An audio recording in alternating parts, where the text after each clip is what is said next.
wabarakatuh. Waalaikumsalam warahmatullahi wabarakatuh. Alhamdulillah, alhamdulillahirabbil alamin. Wassalatu wassalamu ala asrofil anbiya'i wal mursalin wa ala alihi wa ashabihi ajma'in.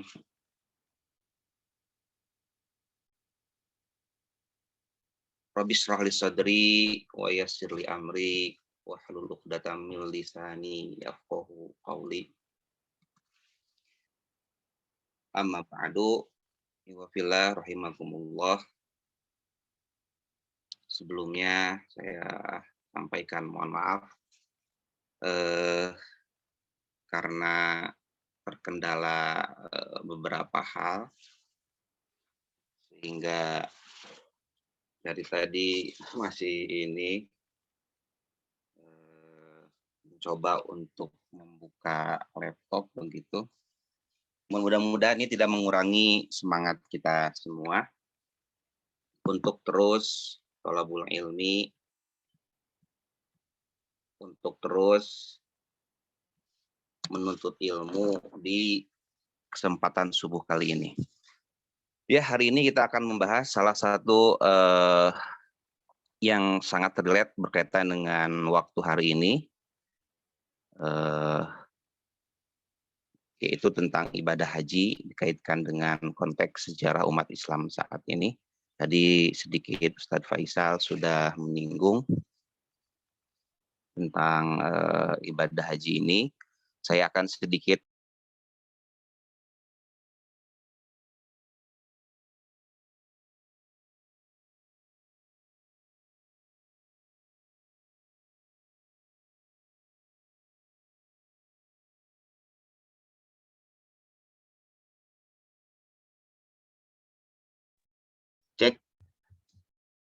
cek ya, cek. Terdengar Ustadz Faisal ya? Dengar Ustaz. Oke. Alhamdulillah, lanjutkan. Ya, berkaitan dengan sejarah umat Islam. Nah, alhamdulillah ini saya sudah bisa laptop, Ustadz Faisal. Saya coba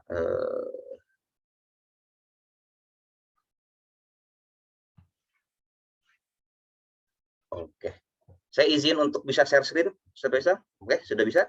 Sudah, silahkan Ustaz. Oke, terima kasih. Ya, alhamdulillah.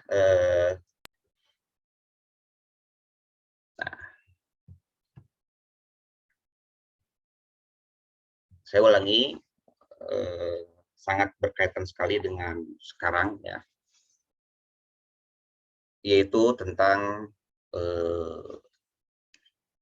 sejarah haji, al-haji wa tarikhuhu, berkaitan dalam konteks di umat Islam. Dan ini menjadi hal yang penting untuk kita sama pahami, karena di antara ibadah yang cukup tua begitu ya, yaitu ini haji, karena dia ditetapkannya sejak Nabi Ibrahim alaihissalam, kemudian dikuatkan oleh Rasulullah SAW, yaitu ini haji. Tambah lagi momentumnya, haji ini dilakukan setahun sekali dan berkaitan seluruh umat, ya, seluruh umat Islam di dunia ini, ya, menjadi penting karena seluruh umat Islam hadir untuk mewujudkan ibadah haji ini. Nah, saya mulai dari rukun-rukunnya. Al-hajju itu para ulama menyebutkan punya makna al-qasdu, ya, yaitu menuju, berkehendak.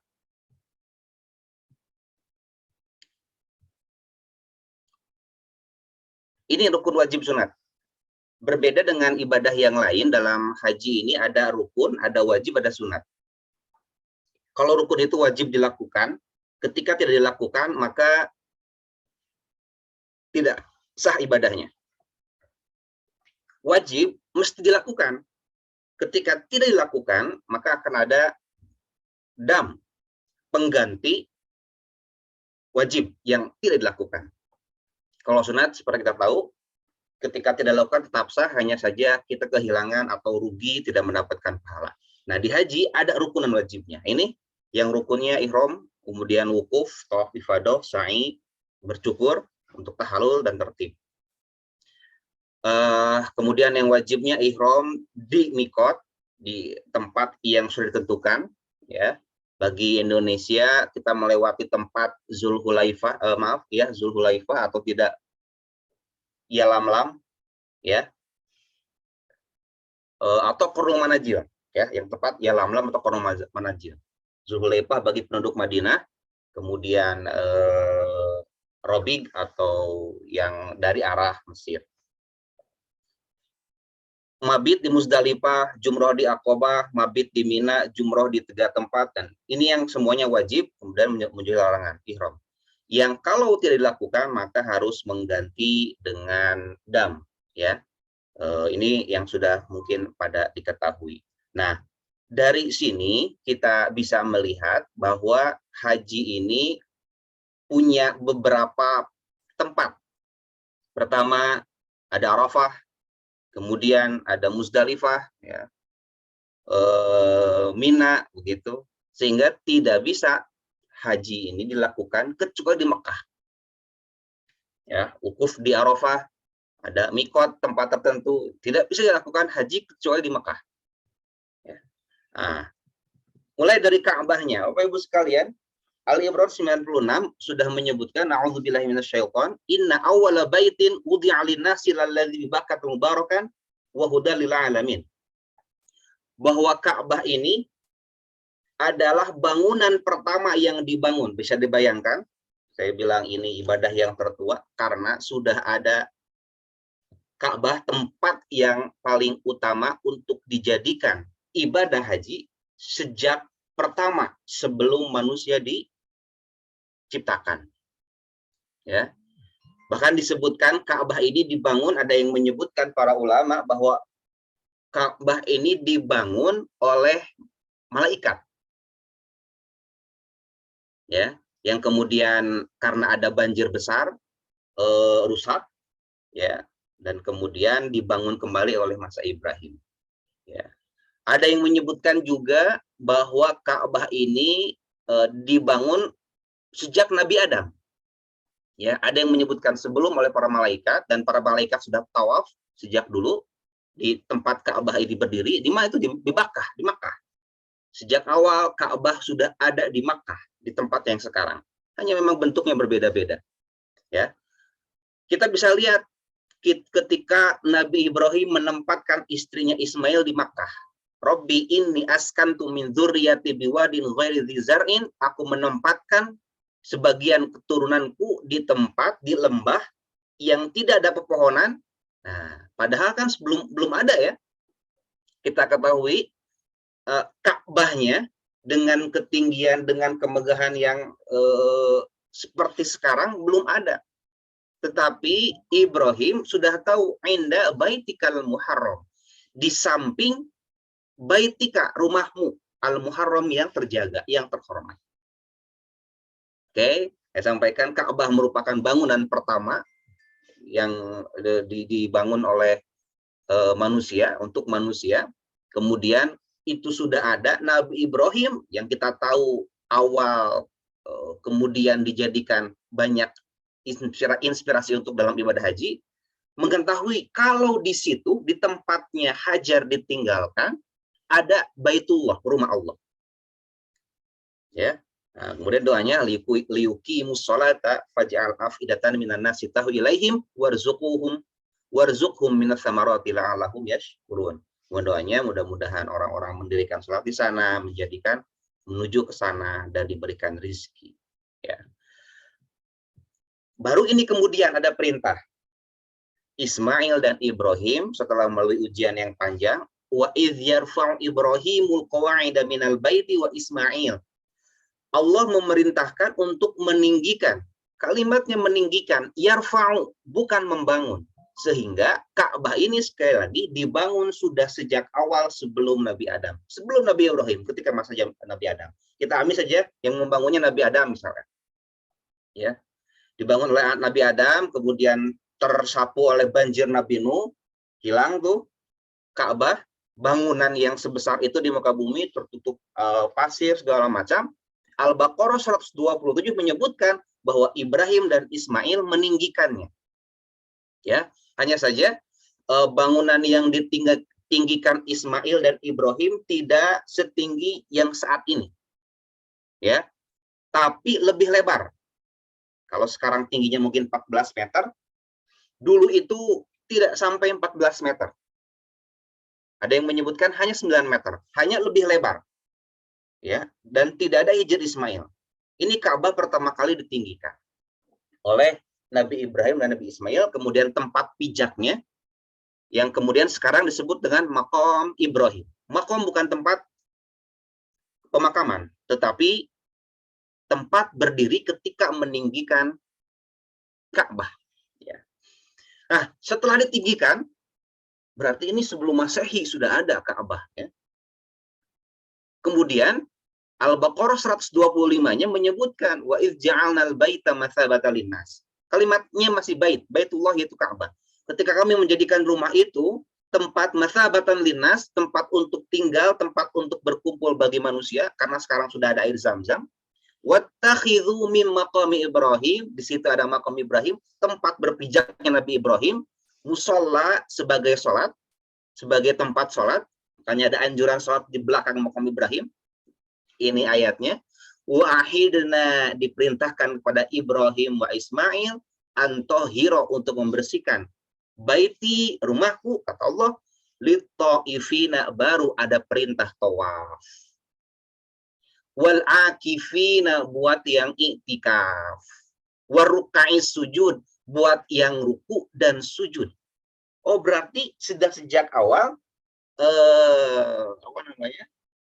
kiblatnya Ka'bah. Belum, tidak disebutkan bahwa Ka'bah menjadi kiblat, hanya menjadi tempat ruku dan sujud. Dan yang pasti kalau tawaf sejak dulu di Ka'bah. Ya. Kalau kiblat tidak disebutkan, apakah memang sudah kiblatnya di sini, hanya ini dijadikan tempat sujud, tapi kalau tawaf berkeliling itu sejak awal di Ka'bah. Ya. Iktikaf kan duduk, ruku sujud duduk. Tapi belum tahu apakah memang kiblat sejak awal di Ka'bah. Ini para ulama berpendapat, ada satu kaul menyebutkan memang sejak awal di Ka'bah, bahwa Ka'bah itu sebagai kiblat pertama, tapi yang menyebutkan tidak tahu, ya, tidak dipastikan apakah sujud rukunya itu ke Ka'bah atau bukan. Ini ahli tafsir beberapa perbedaan. Tapi dari sini sudah mulai bahwa tawaf itu di Ka'bah. Ketika sudah ditinggikan, meskipun tidak setinggi sekarang, dan kemudian ketika yang ditinggikan oleh Ibrahim dan Ismail belum beratap, dan pintunya 2, dan pintunya tidak setinggi sekarang, sejajar dengan tanah. Ini bangunan yang para ahli sejarah Mekah menyebutkan bangunan yang dibangun Ka'bah pada masa Ibrahim, bukan dibangun, ditinggikan pada masa Ibrahim bersama Ismail. Pintunya ada 2, pintu yang sekarang dan itu nempel ke lantai, dan pintu yang di belakang. Jadi ada 2 pintu menyambung. Bangunan sangat sederhana, hanya berbentuk kotak. Ya, hanya kalau zaman yang dibangun ke Ibrahim lebih panjang daripada yang sekarang dan tidak beratap. Nah, kemudian sejarahnya panjang, ada renovasi dibangun, yang terakhir Ismail membangunnya dan menempatkan batu hitam yang disebut dengan Hajar Aswad, begitu. Salah satu tempatnya di sudut tempat yang sekarang di bagian yang tenggara. Setelah beberapa lama ditinggikan oleh Ibrahim, ya. Riwayat Nabi Ismail yang menempatkannya. Yang kemudian terakhir di zaman Nabi Muhammad SAW, Nabi Muhammad lah yang terpilih ketika ada salah seorang perempuan bangsa Quraisy yang memberikan bukhur. Bukhur itu wangian yang terbuat dari uap, asap gitu ya, dari asap, kan uap, asap. Kalau di kita kayak menyan, nah memberikan bukhur di sekitar Ka'bah, mewangian bukhur, tiba-tiba ada percikan apinya mengenai kiswah dan membakar Ka'bah. Ada perbaikan.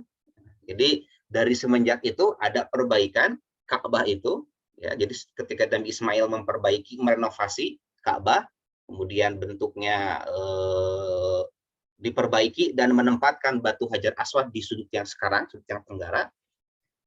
Setelah lama begitu ya, mengembalikannya siapa? Nabi Muhammad SAW yang terpilih untuk menempatkan kembali tempatnya. Dan hebatnya ketika perbaikan ini perbaikan terbesar ya. Setelah yang sebelum-sebelumnya ada perbaikan kecil-kecil, perbaikan terbesar terjadi ketika Nabi Muhammad sebelum diangkat menjadi Rasul. Nabi Muhammad terpilih karena dipercaya, diyakini sebagai Al-Amin, paling jujur, ya, diakui oleh seluruh umat di masa Quraisy, oleh jemaah, oleh bangsa Quraisy pada waktu itu, untuk menempatkan Hajar Aswad di titik yang sekarang. Dan Abdul Muthalib hanya mengumpulkan uang-uang dari hasil berdagang, bukan riba, bukan hasil penjualan minuman keras, bukan mencuri, dan bukan judi.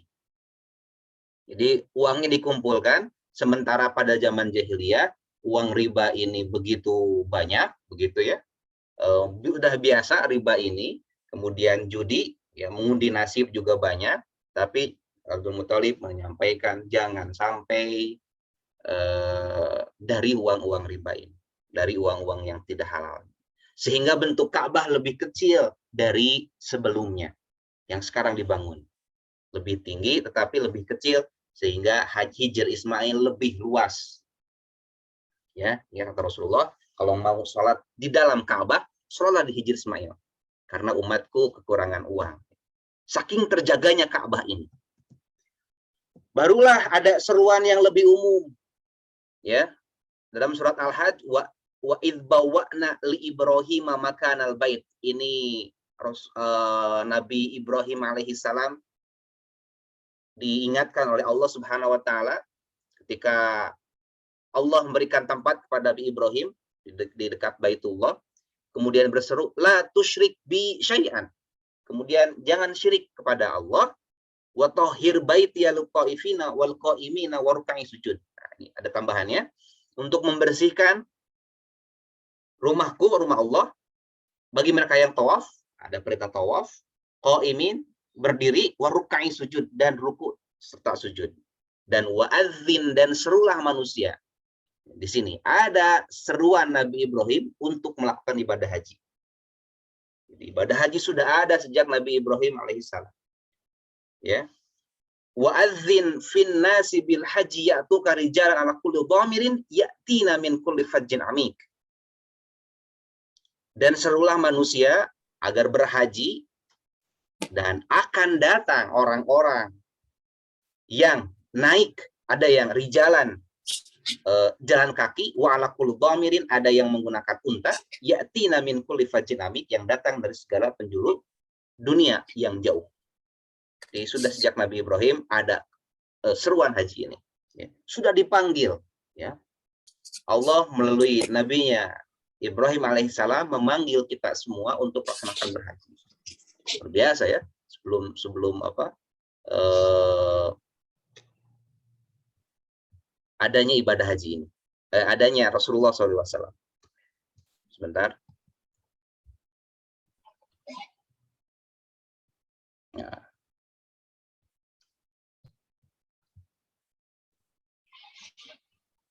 Nah, begini ya. Nah. Oke, jadi sejak Nabi Ibrahim sudah ada seruan haji ini. Ya. Baru Rasulullah SAW menguatkan, jadi perintah haji ini sudah ada sejak Nabi Ibrahim, turun-menurun kepada masyarakat Quraisy ketika Makkah dikuasai oleh Bani Zurhum. jemaah haji terus ada begitu, dan jemaah haji ini bukan hanya orang Mekah, di sekitaran negeri Mekah pun datang, ya, wilayah-wilayah Hijaz di sekitar Mekah, orang-orang datang untuk berhaji itu sampai ketika masa Quraisy. Hanya saja kemudian ketika di masa Quraisy ini ibadahnya ditambah-tambah. Ketika tawaf, mereka ada yang dengan tepuk tangan begitu. Ada yang mohon maaf tidak berpakaian, sehingga ada ayat menyebutkan bahwa pakaian itu sebagai penutup dan juga warisan sebagai hiasan dalam surat Al-A'raf. Walibasut taqwa, pakaian takwa itu karena orang Arab ketika orang Quraisy dalam hal ini ketika tawaf ada yang tidak berpakaian. Ya, di ini. Kemudian sudah ada wukuf, sudah ada. Hanya saja ada kelompok-kelompok yang merasa malu untuk bergabung, ya.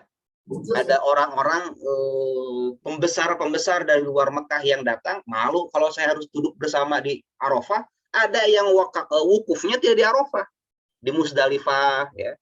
Bikin tempat khusus, tenda khusus di Musdalifah untuk mereka wukuf. Sama begitu. Sama demikian juga saat ini sudah ada wukuf, sudah ada haji, sudah ada sejak lama, ya. Kita tahu air Zam-Zam ini pernah mengering, ya, oleh Hashim, keturunan atau nenek moyang dari kakek dari Nabi Muhammad SAW, menyediakan di tempat sumur Zam-Zam yang lama, ya, karena sumur Zam-Zam tiba-tiba mengering. Di dalam sejarah air Zam-Zam pernah mengering, dikirimkan air dari sumber air yang lain, disimpan di tempatnya Zam-Zam sekarang. Makanya ada bagian sikoyah, pemberi minum jemaah haji. Ya. Sampai seperti itu begitu, ya. Karena haji terus datang. Hanya saja kemudian haji ini ditambah-tambahkan. Baru kemudian pada masa Nabi Muhammad SAW, kewajiban haji ini dikuatkan oleh ayat Ali Imran 97. Ada yang menyebutkan Al-Mawardi dan Ibnu Utsaimin, haji itu diperintahkan fil amit tasi minal hijrah. Ada yang menyebutkan, Ibnu Qayyim diantaranya, ke-6. Kalau di sini ke-9, ada yang menyebutkan ke-6, ada yang menyebutkan ke-9, ada beberapa yang menyebutkan ke-8. Ya, saya mengambil yang ke-9 karena meyakini haji itu wajib segera begitu. Kalau sudah mampu segera. Ya, Rasulullah tahu ada kalau yang menyebutkan diwajibkannya tahun ke-6 Hijriah. Jadi kalau sholat itu diwajibkannya sejak di Makkah ketika ada perintah Isra Mi'raj, kemudian saum tahun kedua Hijriah berbarengan dengan juga zakat tahun kedua Hijriah. Lalu ini tahun ke-6 Hijriah. Kalau kita ambil paling cepat, tahun ke-6 Hijriah, paling akhir. Dan dalam sejarah, Rasulullah SAW hanya haji sekali seumur hidupnya. Jadi ketika 6 Hijriah, kalau kita mengambil pendapat yang paling dulu, diwajibkan haji, tapi Mekah masih dikuasai oleh kafir Quraisy. Tahun 8 Hijriah, berangkat untuk umroh, bukan haji, berangkat untuk umroh, tetapi terhalang, tidak boleh masuk. Ya. Tanggal 7 ya, tanggal 7 untuk umroh tidak bisa masuk karena dihalangi. Akhirnya ada gencatan senjata, perjanjian Hudaibiyah, kembali lagi. Nah, di tahun berikutnya, tahun 8 Hijriah, Rasulullah SAW datang ke Mekah dan menguasai atau membuka kota Mekah, Futuh Mekah. Setelah itu umroh saja, lalu tahun depannya Rasulullah melaksanakan haji dengan para sahabat. Dan kemudian tahun berikutnya Rasulullah SAW dipanggil Allah Subhanahu Wa Taala, sehingga haji Rasulullah disebut dengan haji wada, haji perpisahan. Ya, ini ayatnya Ali Imran 97, walillahi, dan untuk Allah, ala nasi, kepada manusia diwajibkan begitu, ala hijjul bait, haji ke Baitullah, man istata'a ilaihi sabila, siapa yang mampu di jalannya. Kalimatnya man istata'a ilaihi sabila ini selalu diulang-ulang. Ya, wa man kafara, siapa yang menolaknya, kalimatnya Allah sampaikan, fa innallaha ghaniyun 'anil 'alamin. Allah tidak perlu, Allah sudah kaya atas seluruh alam ini, tidak memerlukan apapun. Sementara kita memerlukan ibadah haji ini. Nah, ini yang paling utama, haji itu di Arafah. Kemudian di ayat 197, 198, 199 diterangkan ulang kembali bahwa haji itu di Arafah, sebagaimana orang lain, tidak boleh lagi ada orang-orang yang merasa dirinya spesial, tidak mau duduk sama-sama dengan jemaah haji yang lain, sehingga ada pada zaman jahiliyah, wukufnya tidak di Arafah, di daerah Muzdalifah. Dihapus ketika Islam ini kemudian hadir, Nabi Muhammad Al-Baqarah 198, faida afadtum min Arafat, di Arafah lagi, ya, seperti orang-orang banyak berkumpul di Arafah. Ya, ketika bertolak dari Arafah, kemudian berzikirlah di Masyarul Haram di Muzdalifah. Nah ini urutannya, kemudian bergerak ke Muzdalifah, beristighfar dan lain sebagainya. Mengembalikan wukuf di Arafah, lalu ke Muzdalifah untuk mabit. Ya. Dan al-hajj itu di Arafah. Ya, dan di Arafah ini tempat semua manusia berkumpul satu waktu, dari mulai tergelincir matahari waktu zuhur sampai terbenam matahari. Ini waktu anjurannya, ya, waktu anjurannya. Sebetulnya wukuf sudah masih dibolehkan sampai waktu fajar tanggal 10 masih boleh, ya, masih dibolehkan wukuf. Nah, waktu anjurannya, waktu sunnahnya dari mulai zuhur sampai maghrib. Setelah maghrib bergerak ke Muzdalifah. Jadi artinya kalau terlambat ada suatu hal, wukufnya belum dilakukan selama masih belum terbit fajar tanggal 10, wukuf itu tanggal 9 Zulhijjah, ya. Misalkan ada yang terlambat, tidak dari siang, dia bisa mendapatkan, karena haji itu wukuf itu rukun, tidak bisa digantikan. Diam sejenak misalkan, pada maghrib datang begitu untuk wukuf, itu boleh, boleh, sah wukufnya, ya. Tapi alhamdulillah sudah dikondisikan, ya, bahkan yang sakit pun dibawa melalui ambulan, dilengkapi dengan peralatan, sudah hadir sejak sebelum tergelincirnya matahari atau waktu zuhur, memulai tawafnya sejak tergelincirnya matahari sampai terbenam. Ya. Ini Arafah, wukuf di Arafah yang kemudian dikembalikan oleh Rasulullah SAW sebagaimana ajaran Nabi Ibrahim alaihissalam. Kemudian sa'i, kita tahu sa'i sudah sejak ada yang diteladani dari perjalanannya Hajar. Tapi ketika zaman jahiliyah, orang Quraisy menempatkan ada patung, sebetulnya ditempatkan jauh sebelum Quraisy berkuasa, gitu ya, oleh Bani Jurhum sebelumnya, ditempatkan satu patung untuk mengenang. Sekali lagi bukan apa-apa, untuk mengenang saja. Satu patung di Safa, satu patung di Marwah.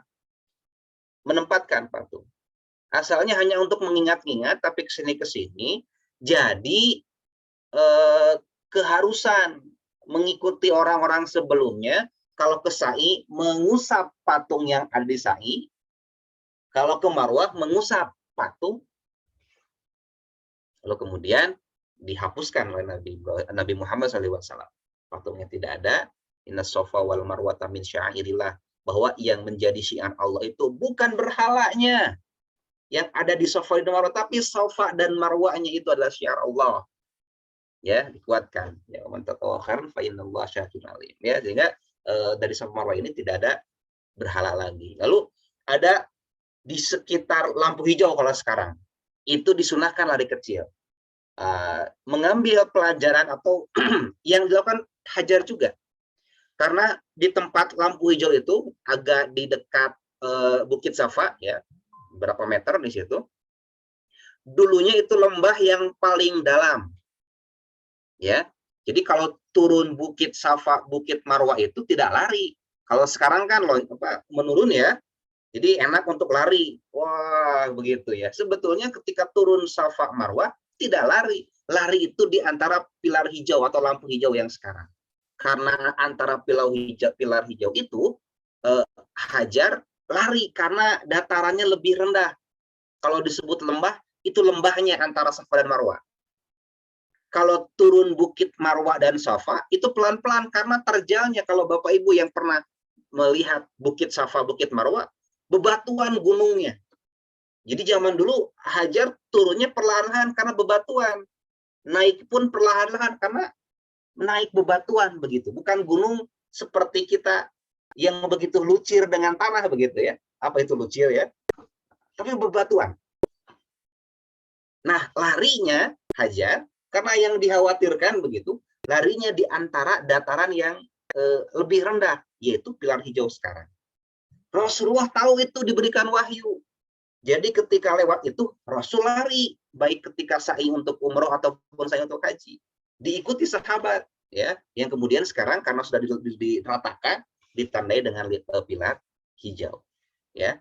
Itu namun kemudian untuk lari romal ini, lari kecil ini, perempuan tidak dianjurkan ya, hanya laki-laki saja romalnya. Ya, itu haji sudah sejak awal ada pada zaman Nabi Ibrahim, kemudian dikuatkan oleh Nabi Muhammad SAW. Dan terus haji berdatangan begitu ya, haji. Dan ini yang luar biasanya, meskipun ini hadisnya dhaif, saya mengambil untuk bahwa sejarah haji itu kemudian menjadi 4 hal ini landasan, alasannya. Bahwa kata sekali lagi hadisnya dhaif disebutkan, ya'ti 'alan nasi zaman, akan datang zaman tertentu manusia itu datang untuk haji. Kalau orang kaya hanya untuk tamasya, linnuzha. Ya. Untuk tamasya. Sampai sekarang ada yang begitu. Sejak zaman dulu pun ada yang begitu. Kemudian ausatuhum, orang yang tengah-tengahnya, ya, pertengahan, di bawah orang kaya, di atas orang miskin, litijaroh, untuk berdagang. Kita tahu Mekah itu ramai sejak zaman Quraisy. Kenapa? Karena dijadikan tempat berdagang. Sambil haji, sambil berdagang. Itu terjadi sejak dulu. Dan sekarang pun demikian. Ada orang yang berangkat karena untuk berdagang. Wa qura'uhum, dan juga orang-orang yang kebanyakan. Ya, ada yang menyebut qurra itu dari kata qurra, kebanyakan, sekelompok orang. Ada yang menyebutkan qura'u dari orang-orang yang pandai membaca, orang-orang ulama. Mereka datang untuk apa? Hanya untuk riya, dilihat sum'ah, supaya dipanggil Pak Haji. Ya. Di Indonesia ini demikian kan? Kita dalam sejarahnya di Indonesia sebelum masa kolonial, haji itu sudah ada, atau pada masa kolonial ya, ketika Islam di Indonesia sudah banyak, haji sudah ada, mereka berangkat haji itu numpang untuk kapal pedagang ya, kita tahu. Nah, ini terlihat dari sini untuk berdagang. Dan ada juga yang berapa karena hanya untuk mendapatkan titel haji. Wa fuqara'uhum, orang-orang fakirnya, lil mas'alah, untuk mengemis. Ya. Jadi di Indonesia saja haji ini sudah dilakukan sejak awal zaman kolonial. Belanda pun ikut memberikan aturan ya, ada aturan-aturan. Awalnya mereka berangkat begitu saja, numpang ke pedagang-pedagang yang punya kapal laut, berangkat haji, kemudian kesini. Bahkan ada yang berangkat dari Singapura begitu, atau daerah Malaka. Belanda melihat, wah jadi untung dong negara sana begitu ya, Malaka, Singapura, udah sama kita saja ya.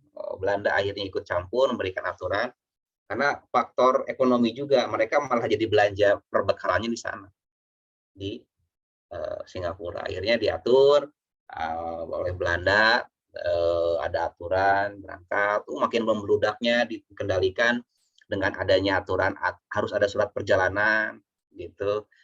Kemudian ditentukan harganya. Sejak dulu memang haji sudah menjadi 4 hal ini alasannya. Untuk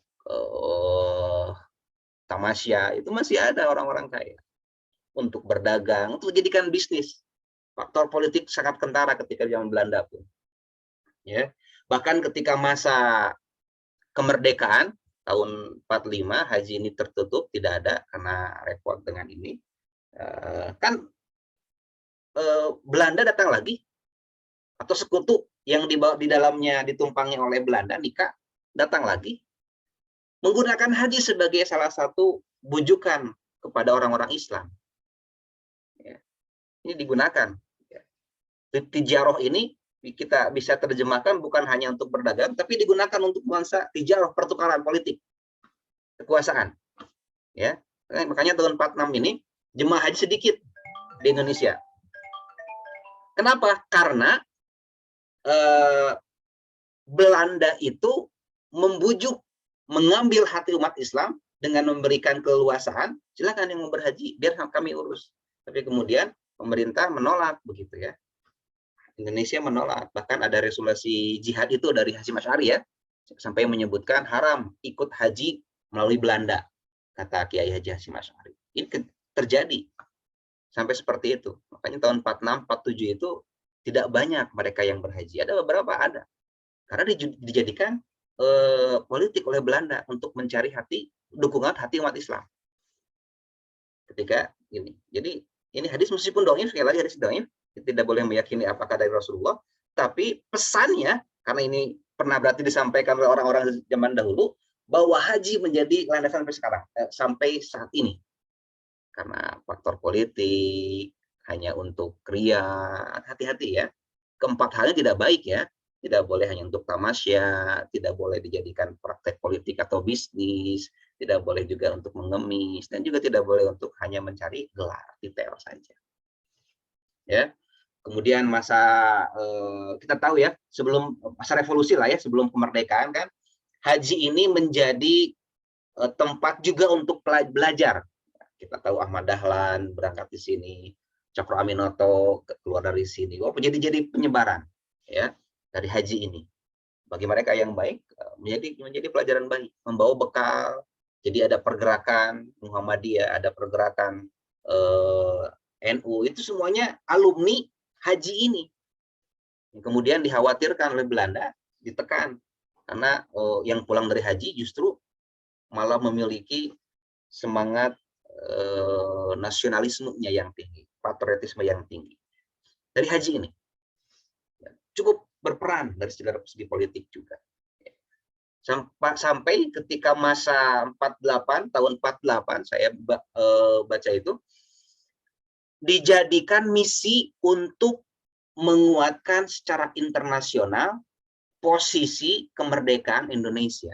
Jadi haji itu bawa misi bahwa Indonesia mulai diurus oleh pemerintah Indonesia 48 ini. Ya, mulai banyak lagi sampai sekarang haji diurus oleh Indonesia untuk membawa misi kemerdekaan juga. Ini haji. Dan ini peran yang sangat ketara ya dalam haji ini. Ada nasihat. Yang pertama, bahwa sejarah haji sejak awal yang sudah sangat panjang sejak Nabi Ibrahim alaihissalam punya nasihat, punya misi, punya pesan, punya filosofi. Kalau kita bisa sampaikan bahwa haji ini dalam ayat 97 perlu pesan yang paling penting apa? Siapa yang sudah diwajibkan haji, menetapkan niat haji, jangan rofas, jangan fusuk, jangan jidal, jangan berbuat kotor, jangan berbuat fasik, dan jangan berbantah-bantahan ketika haji. Nah, ini nasihatnya. Kalau sekarang kita berantem hanya karena beda penentuan tanggal Masehinya kapan tanggal 9, ada yang menyebutkan besok hari ini tanggal 9, ya besoknya Lebaran, berantem kan antara. Ya ini yang tidak diharapkan dari nasihat haji. Bahwa haji ini ya tidak rofas, tidak busuk, tidak jida. Dan harus dibawa kepada kehidupan kita, misi ini, nasihat ini. Ya, dua-duanya benar kok. Landasannya jelas. Maka silakan diyakini. Dua-duanya benar. Ya. Yang tahu salah pun hanya Allah. Ketika salah pun ada pahalanya. Ijtihadnya, oh ternyata yang ini Allah menyebut, yang kata Allah salah yang tanggal 9 misalkan ya. Ada pahalanya 1. Oh benar yang tanggal 9 ada pahalanya 2. Ya, tugas kita apa? Sudah. Kalau ada yang melihat ini sebagai perpecahan, ya akhirnya apa? Pecah. Tapi kalau ketika melihat ini sebagai wah potensi ini, jadi lebarannya lama begitu ya, makin banyak terkumpul lagi. Jadi kumpulan umat Islam banyak lagi, tanggal 9 berkumpul, tanggal 10 berkumpul di Indonesia khususnya ya. Nah, kita melihatnya sebagai oh ini luar biasa kekuatan Islam, nah, begitu. Maka ini pesan yang paling utama. Ditambah lagi watazawwadu, bahwa haji ini harus bekal. Ya. Ada semangat bersatu supaya tidak jidal, tidak ada bantah-bantahan. Ada semangat kalau haji ini harus punya bekal. Bekal yang utama di sini disebutkan bekal takwa. Bekal yang kedua bekal harta. Harta buat yang ditinggalkan, juga harta nanti di sana. Maka ada tabungan haji begitu ya. Pemerintah menganggarkan dari tabungan haji ini sebagai living cost. Kan harus ada bekal di sana. Kemudian juga ada bekal ilmu. Makanya manasiknya diulang-ulang beberapa kali. Juga ada bekal mental, ini yang paling penting. Ya, bekal mental, karena kita bertemu dengan orang yang beragam di sana. Yang mungkin kebiasaan adat istiadat berbeda, maka datang dengan membawa bekal mental. Nah, itu yang pertama nasihat haji. Yang kedua, wa atimul hajja wal umrata lillah. Ibadah haji ini diperintahkannya atimu, disempurnakan. Ya. Sehingga kan kalau namanya yang sempurna itu berarti harus dibawa terus begitu. Atimu itu selain memang rukunnya dilakukan, wajibnya semuanya dilengkapi, begitu disempurnakan, tetapi juga kesempurnaan itu harus terus dibawa, namanya sempurna. Kalau makan itu, kalau pengen sempurna, minum lagi, jadi terus ada lagi gitu ya. Itu pun sama. Haji umroh ini punya pesan yang amat luar biasa. Haji itu ada wukuf menjadi muktamar dunia, maka itu sempurnakan, harusnya disempurnakan. Kalau sekarang muktamarnya tidak terjadi, konferensi internasional tidak terjadi, masing-masing saja Indonesia berkumpul dengan Indonesia, tapi minimalnya dengan Indonesia begitu bersatu, negara lain berkumpul. Bagusnya luar biasa dari segala penjuru dunia berkumpul di Arafah, karena kan tidak ada amalan khusus di Arafah, hanya untuk wukuf tinggal saja di sana. Boleh nggak ketika di Arafah mengadakan muktamar internasional, memikirkan umat Islam dunia? Boleh. Harusnya disempurnakan seperti itu. Maka kalimatnya atimu. Namun sekarang belum sampai ya, sampai atimu seperti itu. Sempurnakan semua geraknya atau fasilitas dalam ibadah haji ini. Kalimatnya atimu, sempurnakan. Bayangkan ya, kalau wukuf betul-betul dijadikan muktamar di dunia ini. Setiap tahun berkumpul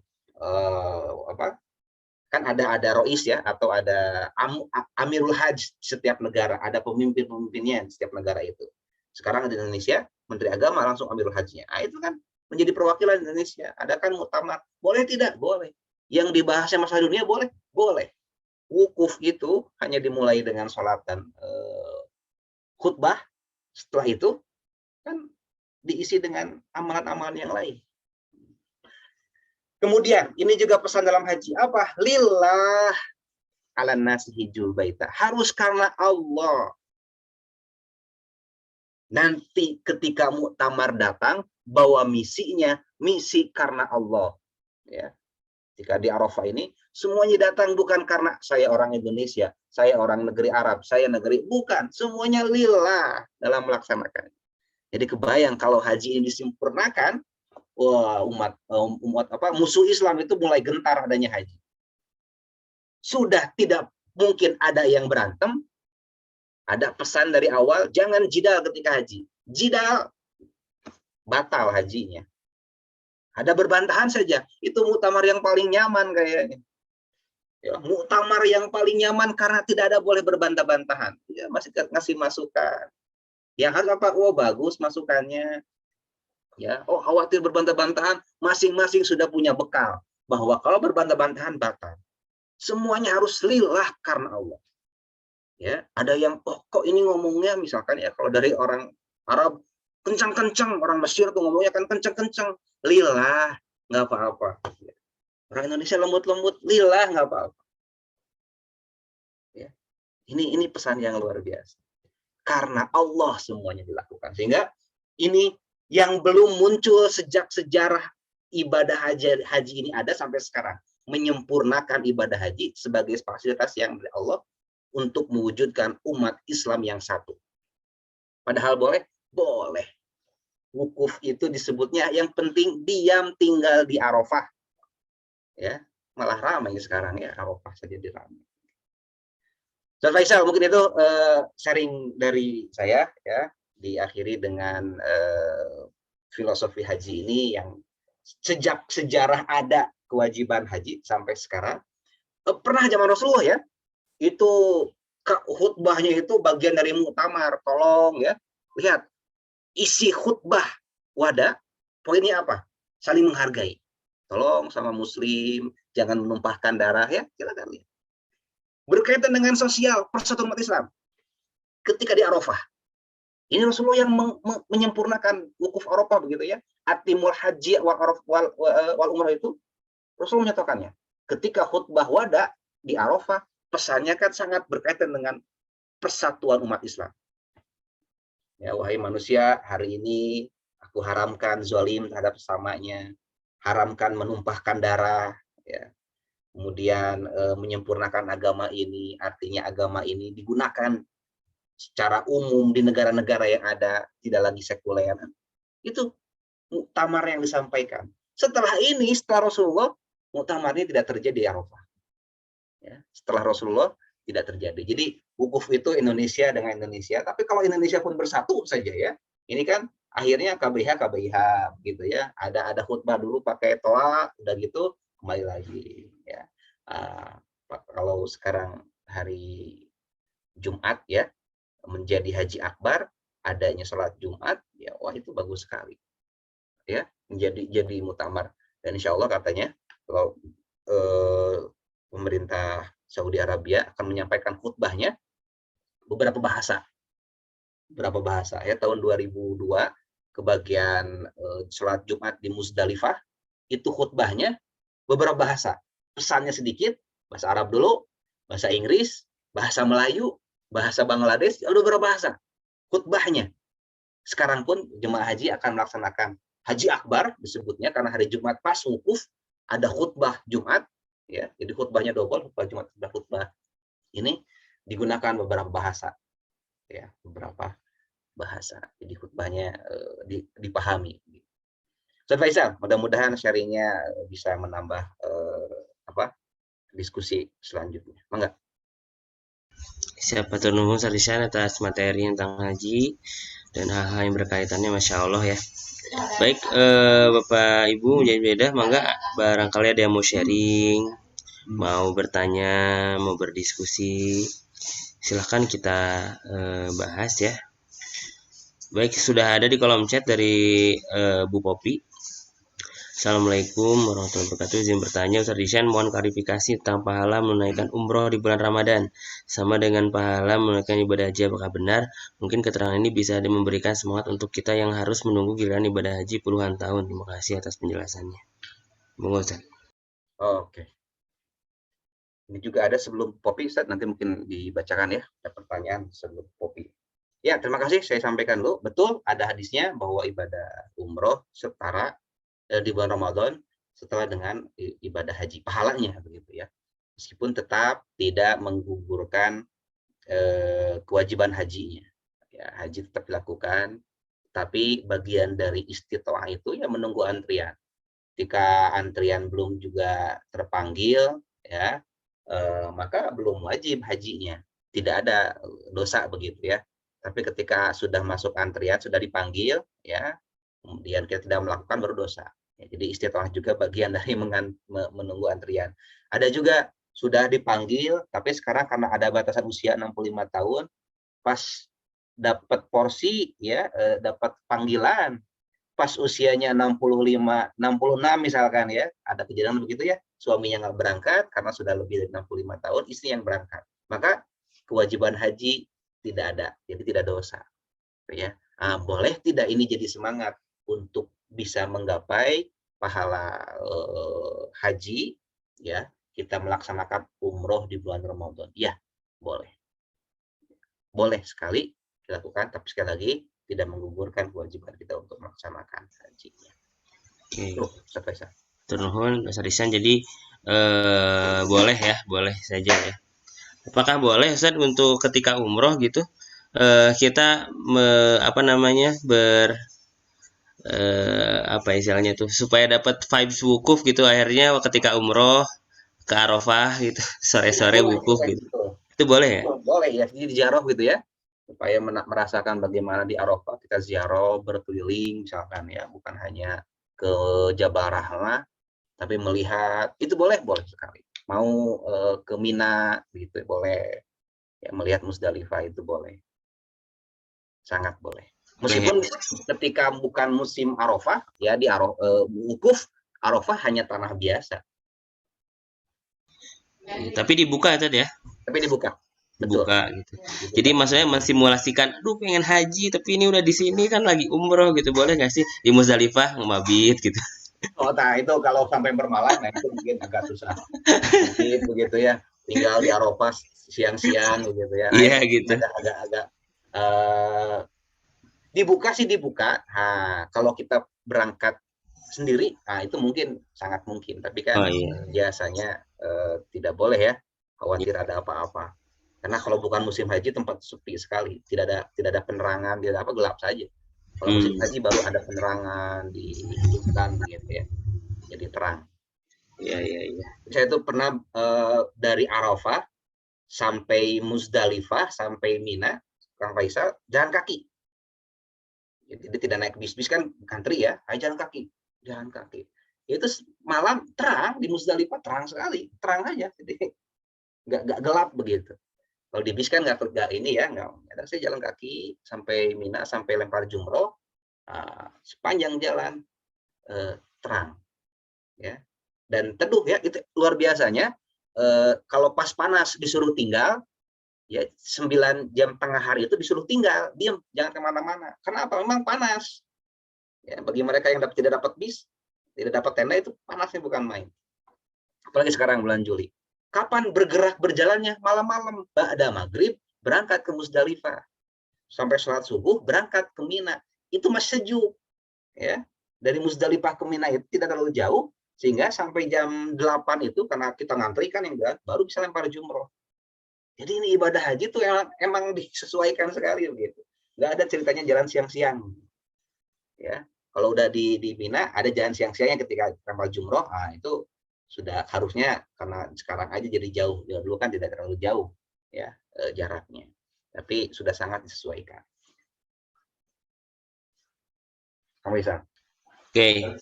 Terus jadi diperbolehkan ya. Baik. Selanjutnya dari Bu Susan, Bismillah mau bertanya, bagaimana ibadah haji sebelum Nabi Ibrahim? Nomor 2, kapan tata cara ibadah haji itu sempurna? Dan dalam haji terdapat tahapan ibadah. Bagaimana kita menerjemahkan ibadah tersebut ke dalam kehidupan sehari-hari? Jazakallah khair. Oke, luar biasa. Ya, bagaimana ibadah haji sebelum Nabi Ibrahim? Kurang lebih sama seperti kita melaksanakan haji seperti ini. Ya, urutannya hampir sama dengan apa yang dilakukan Nabi Muhammad SAW, karena itu menyempurnakan tata cara ibadah ketika masa Ibrahim. Ya, kemudian disempurnakannya sekali ini oleh Nabi Muhammad dalam ajaran Islam. Karena setelah Nabi Ibrahim mengajarkan tata cara haji ini, berikutnya tidak ada yang mengajarkan secara khusus haji sebagai sebuah kewajiban. Syariat-syariat yang dibawa nabi-nabi sebelum Nabi Muhammad tidak ada yang mewajibkan haji begitu. Baru Nabi Muhammad ada kalimatnya walillahi ala nas hijjul bait, umat Islam disempurnakan dengan menjadikan haji ini hukumnya wajib. Ya. Nasrani yang Yahudi yang benar, yang memang betul-betul memegang ajaran Taurat Injil itu, mereka datang untuk berhaji. Ada. dalam sejarahnya ada. Mereka datang untuk berhaji. Karena sama, nabi mereka juga, Ibrahim itu nabi mereka. Makanya disebut dengan Abul Anbiya, bapaknya para nabi. Tapi bukan sebagai sebuah kewajiban. Disempurnakan kapan? Ketika Nabi Muhammad SAW diutus, itu pun pada tahun 6 atau tahun 9 Hijriah. Di akhir-akhir masa hidup Rasulullah SAW. Disempurnakan dan menjadikan wajib hukumnya. Makanya kalimat-kalimat yang disampaikan bukan lagi atas manusia, atas umat Islam, bukan lagi menggunakan kum, ya. Walillahi ala nasi, manusia, ya. Waja'alna baita masabatan linnas. Semuanya perintah haji ini kaitannya dengan manusia. Karena kewajibannya sebetulnya bukan hanya untuk umat Islam. Sejak awal semua nabi-nabi sudah ada praktek ibadah haji sebagai pelajaran dari Nabi Ibrahim, namun belum jadi wajib begitu.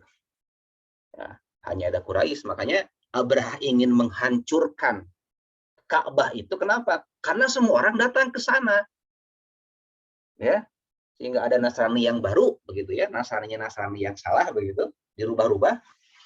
Tidak lagi ada ibadah haji itu dalam kitab-kitabnya, tetapi umat-umat yang lain datang semuanya ke sana. Kenapa? Udah kita bikin masjid atau tempat ibadah yang indah di sana begitu ya, di tempat negeri Abraha ini di Habasyah. Tapi kan tidak ada yang datang. Ketika datang cuman kota kok. Kenapa orang-orang datang ke sini begitu? Hancurkan saja ini Mekah. Bawa Ka'bahnya ke Habasyah kan gitu. Kan sejak awal sudah menjadi tujuan manusia. Tapi disempurnakan ketika zaman Nabi Muhammad dengan disebutkan wajib bagi manusia. Ya, disebutkan kalau saum misalkan ya, perintah saum kutiba alaikum pada kalian ya, wajibkan kepada kalian, pakai kum, pakai hitobnya bukan manusia, tapi haji menggunakan hitobnya manusia. Nah, dalam haji ada tahapan ibadah ya, bagaimana ini tadi betul. Jadi haji ini harusnya disempurnakan, bahwa filosofi yang dilakukan dalam haji itu sangat berkaitan dengan kehidupan kita sekarang. Bagaimana dilakukannya? Maka itu dilakukan dengan terus-menerus.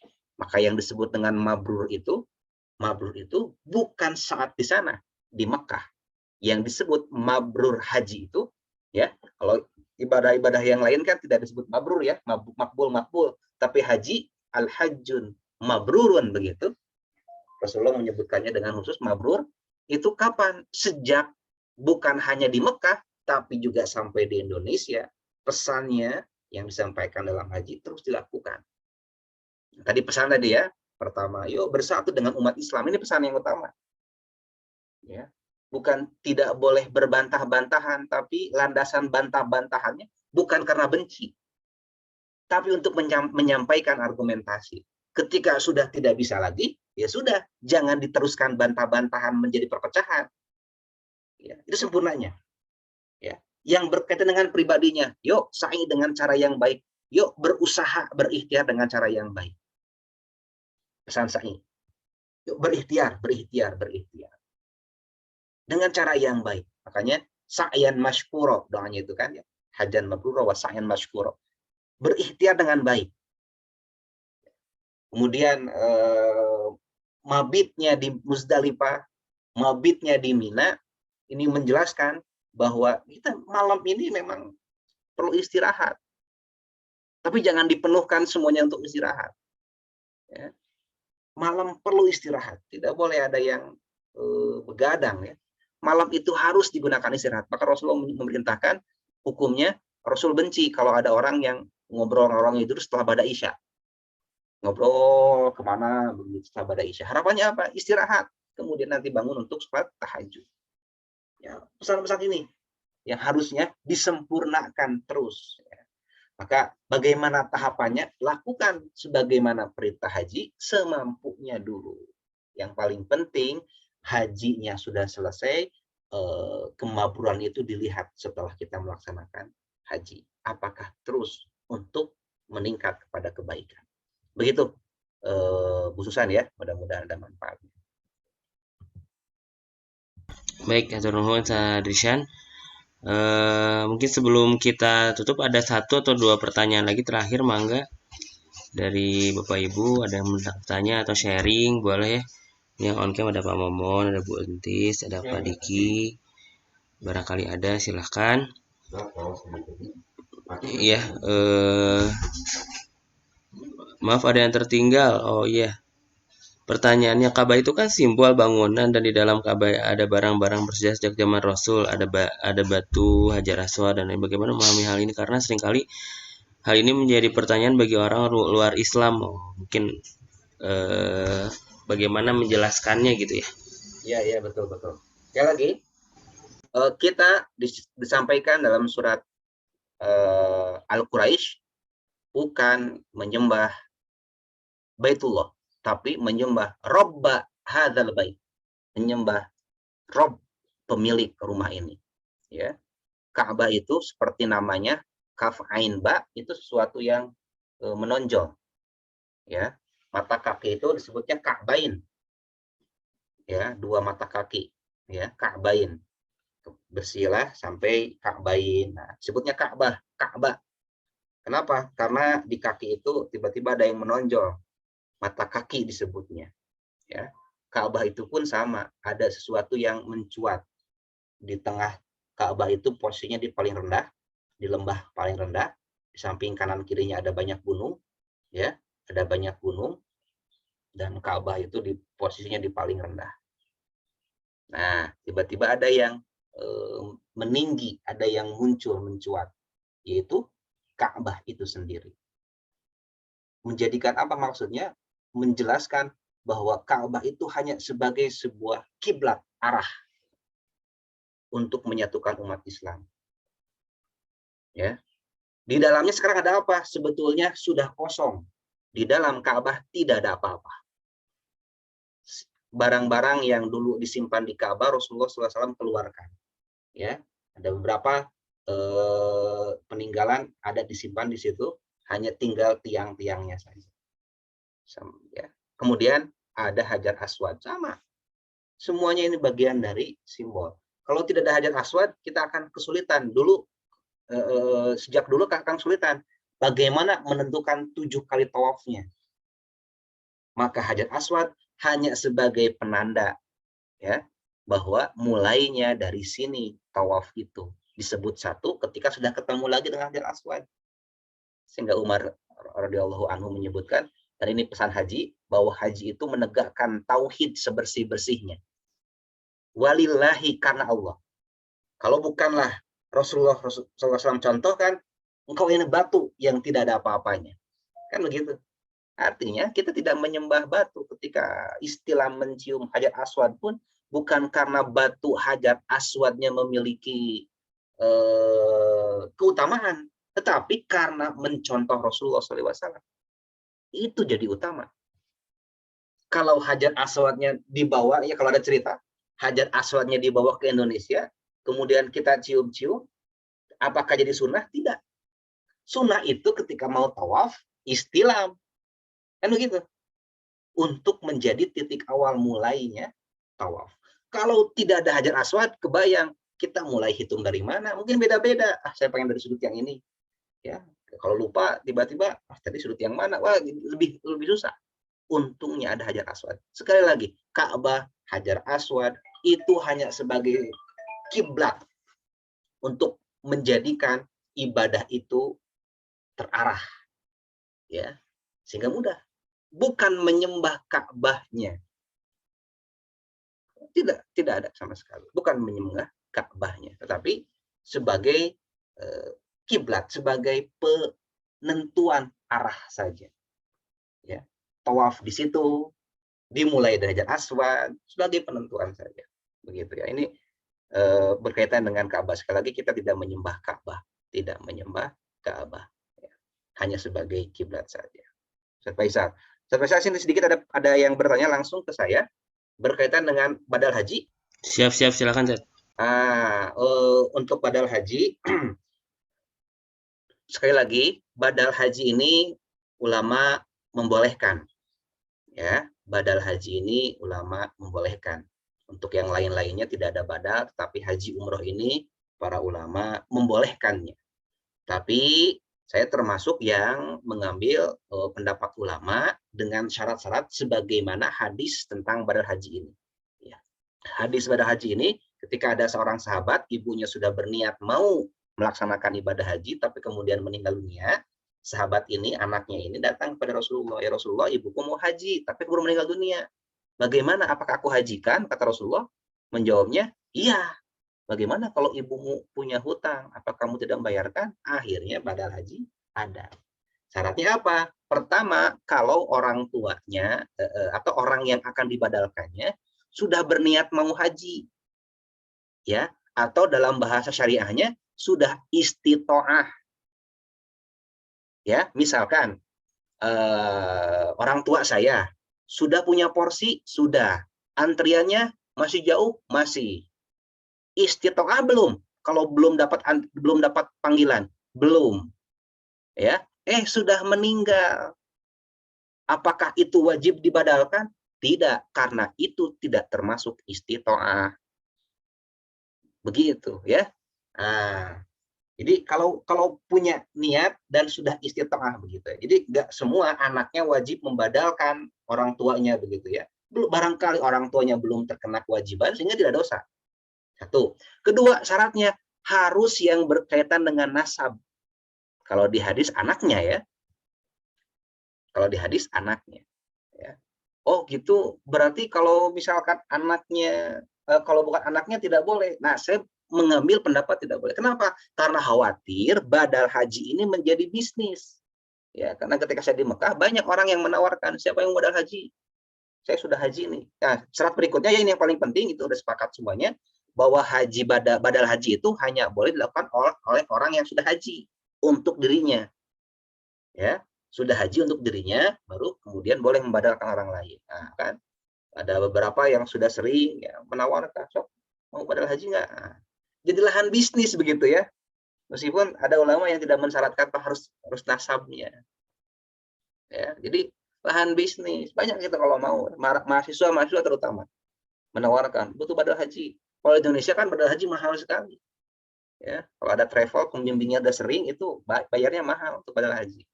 Kalau di mahasiswa sana, oh itu lebih murah. Ya, karena sudah sering haji mahasiswa gitu ya. Badal haji. Ya, oh, lumayan begitu ya, $1.000 lah minimal. Wah, itu jadi lahan bisnis. Jadi khawatir badal haji ini menjadi lahan bisnis. Khawatirnya itu ya, khawatir sekali.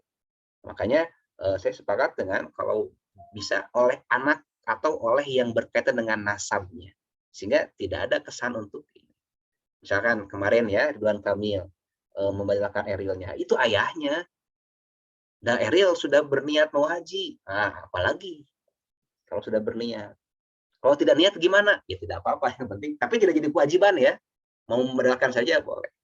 Begitupun dengan kita begitu ya. Kalau orang tuanya sudah berniat, sudah istitoah lah katakan ya. Nah, kemudian tidak bisa melaksanakan haji, nah, kita boleh membadalkannya. Tapi sekali lagi badal haji tidak wajib, tidak menjadikan orang tua kita berdosa karena tidak bisa melaksanakan haji. Jadi itu saya meyakini pertama syaratnya sudah memang istitoah orang tuanya, tapi kemudian terhalang dan kita membadalkannya, kemudian nasabnya ya orang tua keturunannya, dan sudah berhaji sebelumnya untuk dirinya sendiri. Begitu mungkin berkaitan dengan badal haji. Sekali lagi, badal haji tidak wajib. Badal haji tidak wajib ketika tidak mampu di luar istitoah, maka tidak menjadikan dosa orang tua kita yang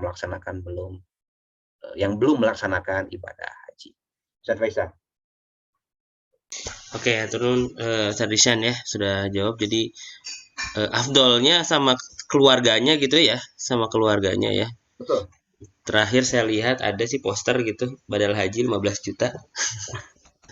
Nah itu ya, khawatir jadi ini. Bahkan nanti ada sertifikat ya. Nanti saya kasih sertifikat, jaminannya itu ada sertifikat kalau udah badal haji.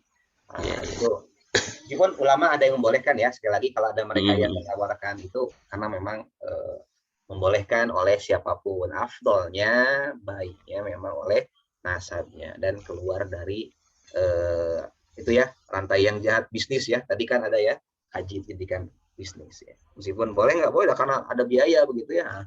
Boleh, boleh. Masya Allah. Ya, berarti berapa real tuh ya? 15 juta tuh 5.000 Ya, 6.000 sekitar real ya. sekitar. Oke. Baik, mungkin kita cukupkan Sarishan. Ya, ini sudah jam 6.42.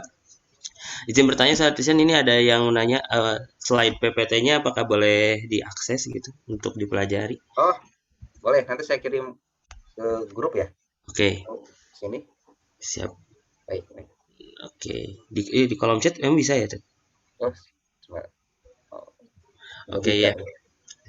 Seperti itu ya. Jadi Bapak Ibu, informasi mungkin sebelum ditutup nanti sama Ustaz Isyan, silakan bagi Bapak Ibu yang mau memaksimalkan Jumat paginya di bulan Zulhijjah, apalagi ya di bulan haram untuk bersedekah, silakan di rekening DPU muamalat yang telah tertera di kolom chat gitu ya, ataupun di grup yang sudah ada, silahkan dimaksimalkan.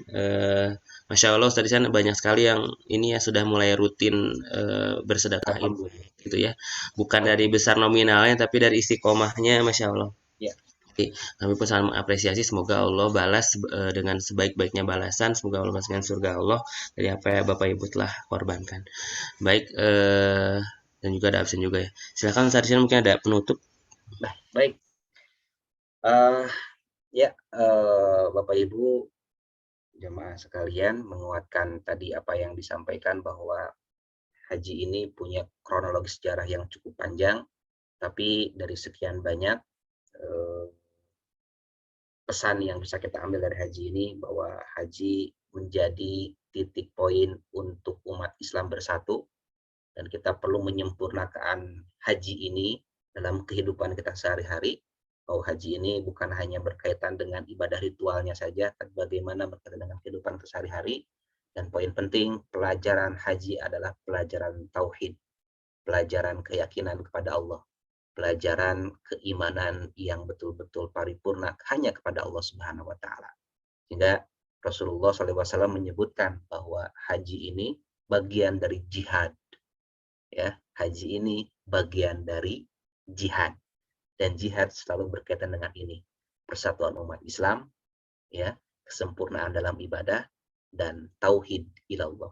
Jihad ini berkaitan dengan ini saat ini. Maka yuk sama-sama, sudah perbedaan-perbedaan yang ada itu pasti ada, tapi yang paling penting kita bersatu. Ya, kemudian sempurnakan ibadah kita. Ya, berbuat baik kepada siapapun. Adha ini kan semangatnya berbagi. Jangan sampai kebencian kita kepada seorang menghalangi untuk berbuat baik. Al-Maidah ayat 2 kan, wala yajrimannakum syana'an, jangan sampai karena kamu benci hatta taqtadu, sampai kamu berani untuk berbuat berlebihan. Sebenci apapun kita kepada orang itu, tetap harus berbuat baik. Dan tauhid ilallah. Itu jihad kita sekarang, yang juga kata Allah, kata Rasul disebutkan bahwa haji itu adalah jihad fisabilillah. Itu, terima kasih Bapak Ibu sekalian. Sekali lagi mohon maaf di awal laptopnya tidak ada sesuatu hal. Saya pakai HP tadinya agak-agak susah pakai kuotanya, tapi mudah-mudahan tidak menjadi hal yang terlalu berpengaruh. Mudah-mudahan ada hikmahnya. Terima kasih. Alafu minkum. Wastaghfirullahi walakum billahi fisabil haq. Assalamualaikum warahmatullahi wabarakatuh. Waalaikumsalam warahmatullahi wabarakatuh. Hatur nuhun Sarishan, hatur nuhun semuanya. Mari kita tutup dengan baca hamdalah, alhamdulillahirabbil alamin, dan kafaratul majelis. Subhanakallahumma bihamdika asyhadu an la ilaha illa anta astaghfiruka wa atubu ilaik. Sampai jumpa lagi di kajian Jumat pagi selanjutnya. Assalamualaikum warahmatullahi wabarakatuh. Waalaikumsalam warahmatullahi wabarakatuh. Nuhun sadayana. Nuhun Ustaz Bisan, nuhun Kang Faisal. Assalamualaikum. Warahmatullahi wabarakatuh. Izin di end ya.